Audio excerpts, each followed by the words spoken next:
Do you ever feel like there's not enough time in the day? I do too.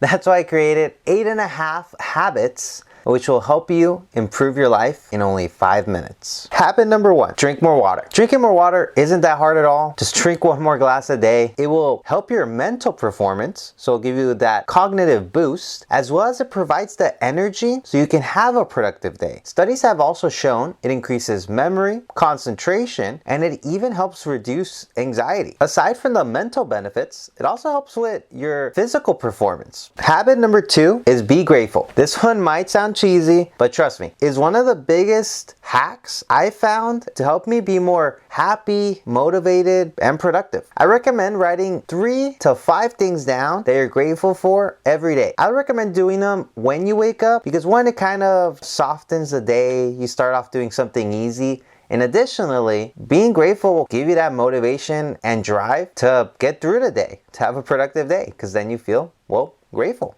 And just as this list suggests, being grateful really only takes 5 minutes. You won't even notice the time gone, and it'll make a huge impact in your life like it did for me. Habit 2.5. 2.5. So, habit 2.5 is subscribing. Subscribing to this channel so you can find more self-help and productivity hacks down the line. I will be posting consistently, and that won't even take 5 minutes. It'll take 5 seconds. Go ahead and subscribe down below. Don't worry, I can wait.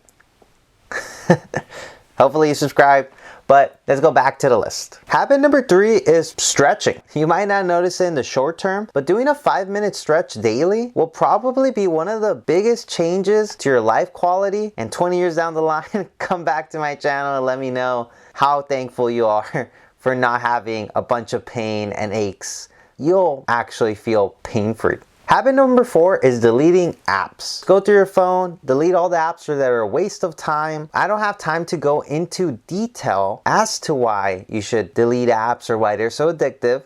But luckily for you, I made a video on why apps are so addictive and how to properly go about mitigating that addiction and deleting the apps. You'll find that video in my channel under How to End Your Phone Addiction, No BS Guide, Andrew Huberman, because it does talk about some fun facts, which my man Andrew Hubes mentions. That video goes into detail as studies he's talked about and as well as ways you can mitigate your phone use and hopefully end that addiction. Trust me, life-changing, but the easiest thing for this 5-minute simple habits, just delete the apps. Go watch that video if you need more convincing or you need more helpful tips to do so.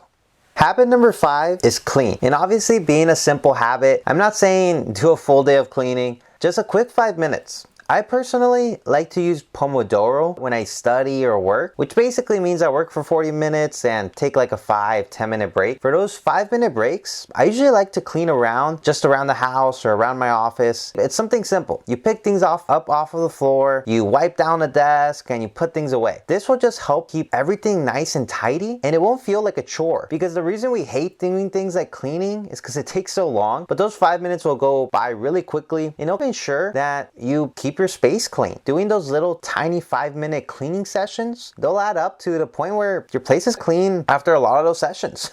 Having a clean and nice tidy space is inducing for productivity and also just makes you happy. Huge life hack, clean every now and then, just 5 minutes, quick in and out. Don't overdo it. Remember, you're just trying to do a 5-minute simple habit hack. Habit number 6 is journaling. Journaling is just trying to keep a diary of sorts or anything you want, really. No right way to journal. Just get a pen and a paper and let your mind go free. I personally like writing about my life trajectory, where things are going and how things have been going. So what's going on in my life. That's how I personally like to journal. But I mean, do whatever you think is right. I just recommend getting a pen and paper and just see what happens.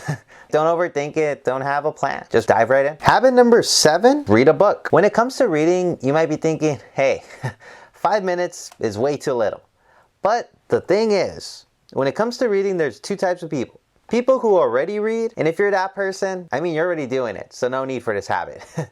And people who don't read. People who don't read is who this habit is geared towards. When it comes to reading, I find that a lot of people don't like reading for 2 reasons. One, it takes up too much time, and 5 minutes of reading is a really small portion of time, so solves that issue. Or people like to quit. they feel that they can't stick to it. Maybe they pick it up, they actually do like reading to an extent, but then they quit and don't go back to reading. What happens with these people is they didn't properly form a habit. To give yourself a fighting chance to really love and dive deep into reading, what you would want to do is just read 5 minutes a day consecutively. And then once you can achieve this for about a month, then that's when you decide if you like reading enough to extend those 5 minutes. But what you really need to do is not overdo it. Most people never build habits because they burn out. So what you want to do, just stick to 5 minutes a day, read a couple pages, a few pages, and call it a day. Don't read more than 5 minutes because you'll learn to hate it. You're going to build a resentment because you're not used to reading. You're not used to sitting down and focusing on a book. Obviously, if you're competing with the overstimulation of TV or the internet, reading's going to seem boring by comparison. But if you give yourself 5 minutes to read daily for at least a month or two, then you'll really appreciate reading. You'll fall in love with it, and it's a really good habit. Even if you're not into reading self-help books and productivity, finance like I am, reading even fiction, I think, is helpful to help you become eloquent and well-versed. Having that flow in a sentence will really impress everybody. Kind of just makes you seem smarter if you can talk without pauses or ums and uhs. Habit number 8, write down your goals. Go down the list. What do you want to accomplish? What do you want to achieve? This takes way less than 5 minutes. Make sure to actually break them down into a system. You want to have a roadmap to success, not just an end goal. Make sure to have that roadmap written down alongside your goals. That will help a ton. When it comes to having systems and building discipline to write down goals, I have a couple videos about that on my channel as well. They're labeled something discipline. You'll find them. If not, I'll definitely be posting more videos on goal creations, etc. If you're into self-help and productivity, the most important thing to try to achieve your goals is subscribing so you can actually find out the tips and tricks to get closer to becoming a better you every single day. Well, that's everything for this video. Hope you guys have a great one. See you on the next one.